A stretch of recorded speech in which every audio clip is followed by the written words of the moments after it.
Hey guys, it's Jasma, and today we're going to make an apple rose tart.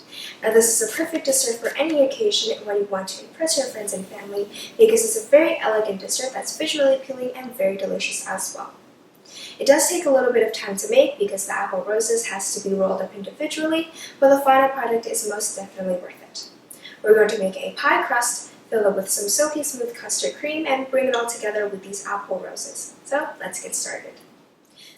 For the crust today, we're going to make something a little more like a cookie dough. This is a sweet pastry crust. It's a little bit different from those pie crusts that require you to cut the butter into the flour. So I'm going to use my stand mixer today, but of course you can do this by hand or with a hand mixer. So I'm going to put the softened unsalted butter at room temperature into my stand mixer bowl. You can also use salted butter if you like, if you enjoy more of a salty crust. And then I'm just going to beat that until it becomes soft and slightly fluffier. Give the sides of a bowl a scrape, just to make sure all of the butter is being beaten up here. And I'm going to pour in the white granulated sugar. And I'm going to crack in 1 large egg into the butter mixture and mix it until it's completely incorporated.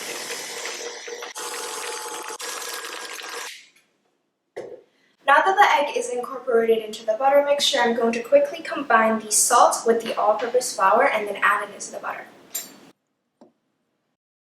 And then just mix until combined.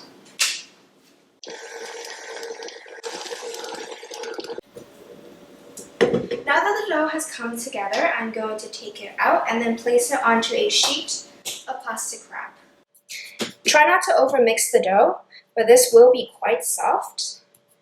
So now I'm just going to press it down and form it into a round disc. Get it nice and flat. This will make it a lot easier to work with after it's chilled. And now just wrap it up.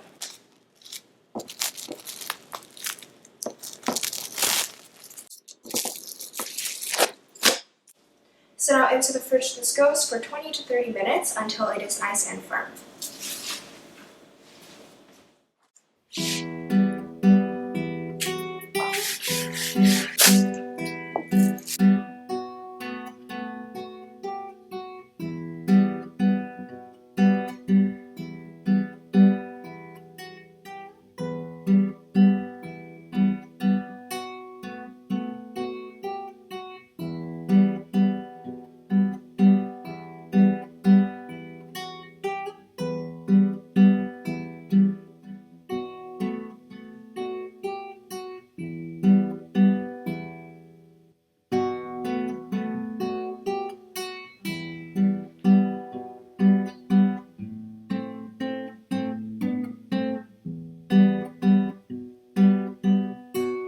Make sure you press the dough into all of the corners and ridges of the tart pan, but be gentle with it. You don't want to press it too much.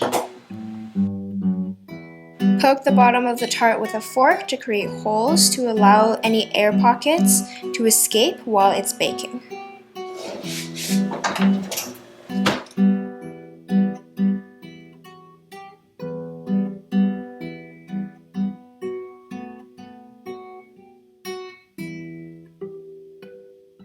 While the milk is heating up on the stove, we're going to quickly combine the egg yolks along with the sugar and the cornstarch in another bowl.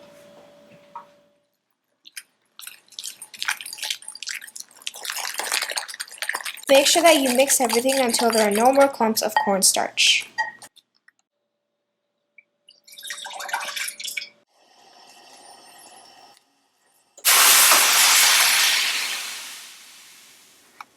Add the milk spoonful by spoonful into the egg yolks to raise the temperature slowly without actually scrambling the eggs.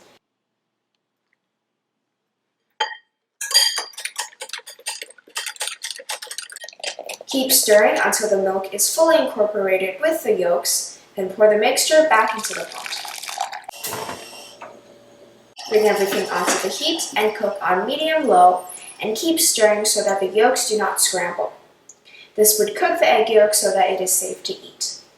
At first, the cream will look exactly the same as it was before, but just let it cook for a little bit longer and move it around with a spatula to make sure that the heat is cooking this evenly. And then as soon as you find the bottom starting to thicken up, switch over to a whisk and start stirring it quickly. And this is what's going to allow this cream to thicken up a lot quicker and a lot more evenly.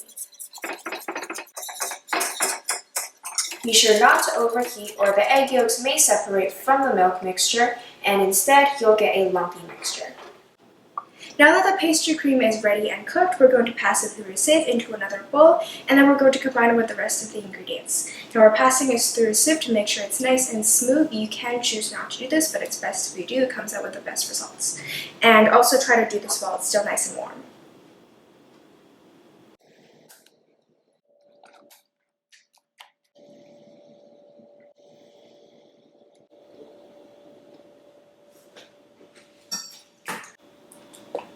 Now that all of the lumps are gone, we're going to combine it with the butter. This is unsalted butter, and I'm just going to mix it through. Now this is why you want to make sure that you do this while the cream is still nice and warm so it can actually melt the butter. And also add in the vanilla extract to flavor. And then just mix everything together until nice and smooth.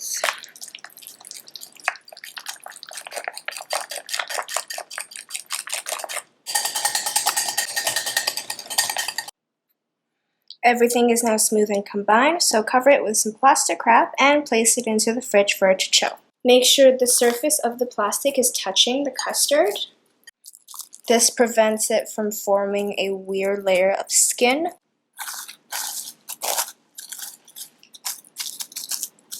Alright, now into the fridge this goes. Now we can slice the apples and turn them into little roses. So to prevent them from browning during the process of that, you're going to have to add a little bit of acid into the water. So today I'm using lemon juice. You can also use lime juice if you like. I've already rolled this around so it's nice and soft. This makes it a lot easier to juice. And I'm just going to cut it in half. Poking it with a fork also makes it easier to juice. And that's the juice of one lemon. It's about 1/4 cup. So now to make sure that the apples doesn't lose its sweetness while it's being soaked in the water, I'm going to add 1/4 cup of white granulated. Stir that into the lemon juice, allow it to dissolve. Now that the sugar is dissolved, I'm going to thin this out with 3 cups of cold drinking water.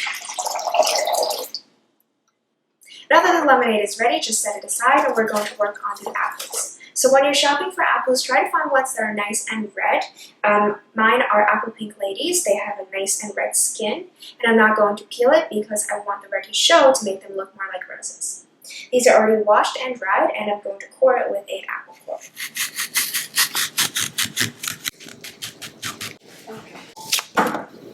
Then cut the apples in half. To slice these apples, I have a very nifty slicer, and these are really great because it saves you so much more time. It makes sure every slice comes out evenly, and this one allows you to adjust how thick or thin you want the slices to come out. I've also tried it by just slicing it by hand. It works as well if you don't have one of these, but it does take a lot longer. So to slice these, I'm just going to place it right over the bowl of lemonade to make sure the apples don't brown as they go into it. And while I do this, I'm going to place the other half in the liquid as well to make sure it doesn't brown. You can see these slices are all nice and even, and this also made the process so much easier and a lot faster.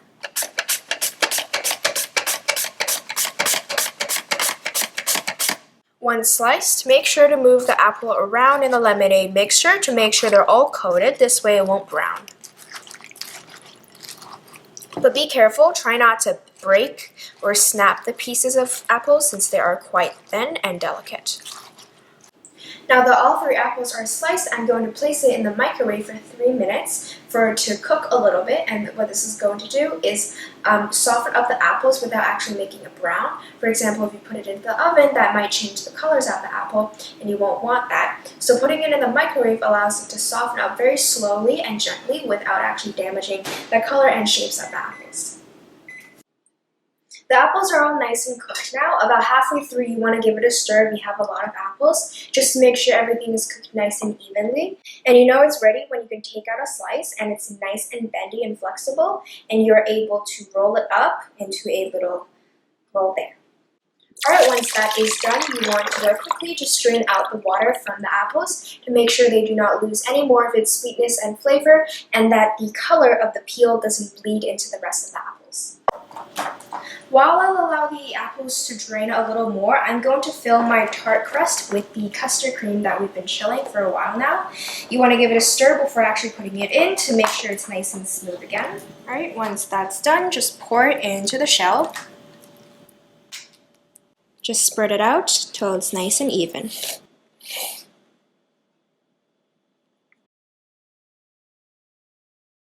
Now that the tart is filled with the custard cream, we can move on to making the actual roses. So prepare 2 sheets of paper towel here. Lay the apple slices onto the sheet of paper towel, overlapping just slightly.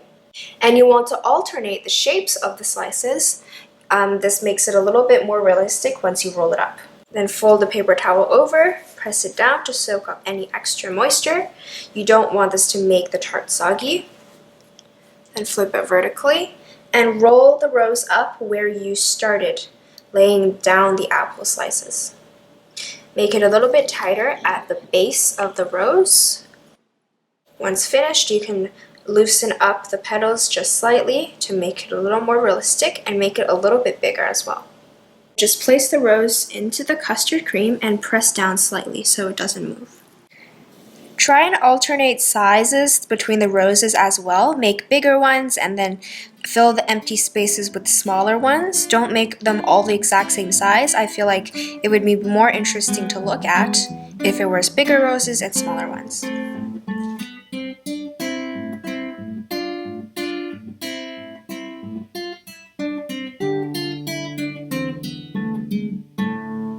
Now we can finally remove the tart from the tart pan.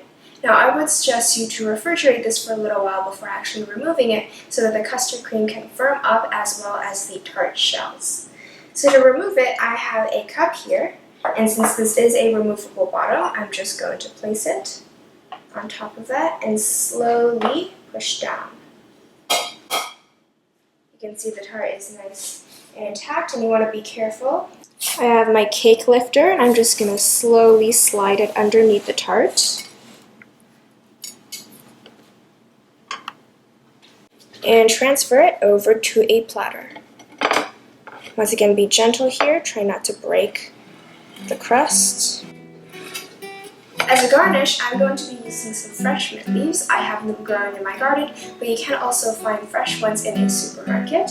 So make sure you wash them thoroughly and that they're nice and good. Pluck off the very tips of it. I feel like those are the prettiest part of a mint, and just arrange it in the tart.